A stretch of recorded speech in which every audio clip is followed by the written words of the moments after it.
I heard a story a few days ago, and ever since I heard it, I've been wanting to make this video, but just like couldn't, like emotionally, just couldn't. And it's about the death of a hockey player, Claude Lemieux. Now, it really hit close to home to me. I'm not a hockey fan. I didn't grow up a hockey fan, even though Claude Lemieux was a very well-known player, during my childhood, my teenage years. So I knew of him, but I just wasn't somebody who followed hockey. But suicidal thoughts have plagued me throughout the early parts of my life. And, we often think in our society that suicide is linked to depression. Like, if someone's really depressed, then they might be suicidal. But the truth is, suicide is not linked to depression. It's linked to hopelessness. The darkest time of my life, I grew up in a situation where my dad was really abusive, really angry. The home environment I lived in was unsafe. And I had this dream that, like, if I can just go to college, then I'll be able to get away from him. My parents separated, so a lot of that childhood I wasn't living with my dad, but he would come get us every weekend, and it was always just super horrible. And even when we weren't with him, he would call and just harass us. And in my head, if I go away to college, live in a dorm room, I'd be far enough away that my father wouldn't have access to me in that same way.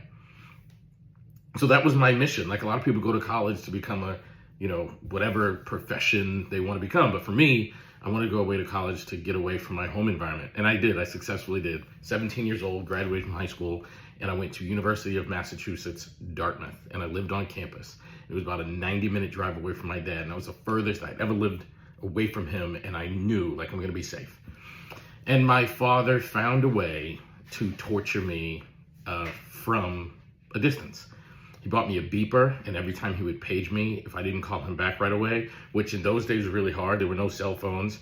I didn't have a phone in my room, so if I couldn't get to a phone, my dad would drive to the campus and beat me for not addressing his beeper, his page, whatever you call it, quickly enough.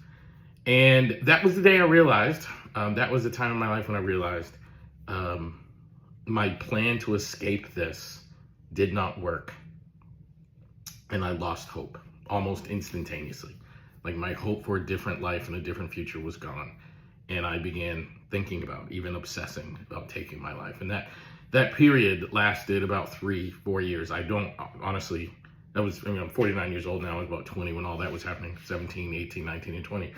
When I look back, I'm surprised I made it through it, to be honest.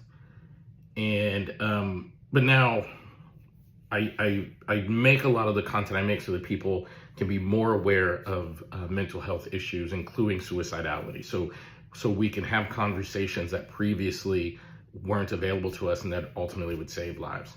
Now, I have no illusions that this post is going to go viral and lots of people are going to see it or whatever, but maybe one person will see it.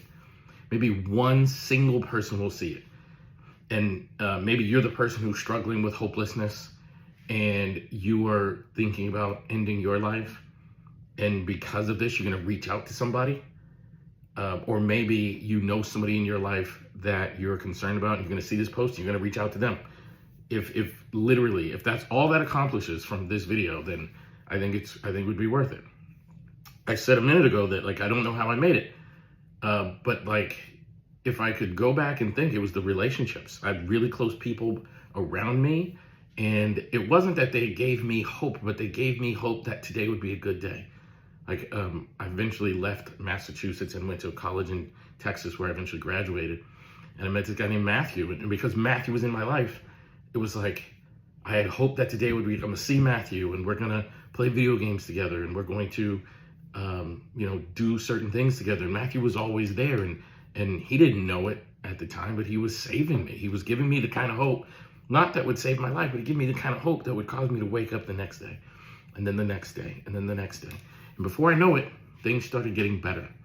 Things started turning around, and before I knew it, I was on the other side of that. And I want everybody out there who feels like they're hopeless to just remember, like, there will be an other side of this. You just have to hang on.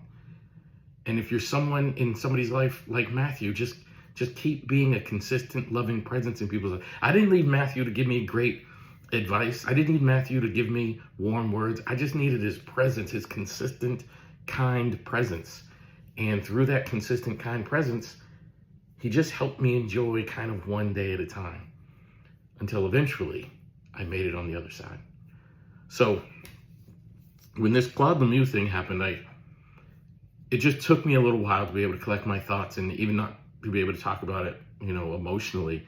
And, I didn't know Claude Lemieux, and I don't know that I would be emotional just about him per se. I didn't know him. But my heart goes out to people in that situation because I remember what that situation was like, and I remember being in that space, and I remember that struggle.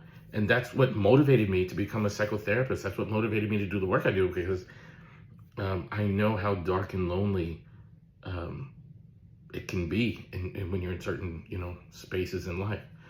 So just find hope even in the smallest things. If you're struggling, remember that there will be a day after that pain if you can just hold on and lean into the relationships. And if you're someone, like, be the Matthew in somebody else's story. Like, I'm so glad that I'm, that's 30 years ago, whatever it was. And I can talk about the Matthew in my story. So be the Matthew in somebody else's story. I wish Claude Lemieux had a Matthew in his story. I wish Claude Lemieux had remembered that there will be an other side of his pain and his trauma and his difficulty, whatever you're struggling with. But for all of you who think suicidality is something you can observe because it looks like depression, I can assure you that it doesn't.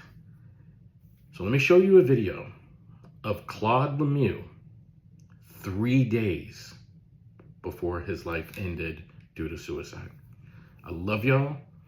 If you are at risk, reach out to someone, find hope in every moment, and be the Matthew in somebody's story.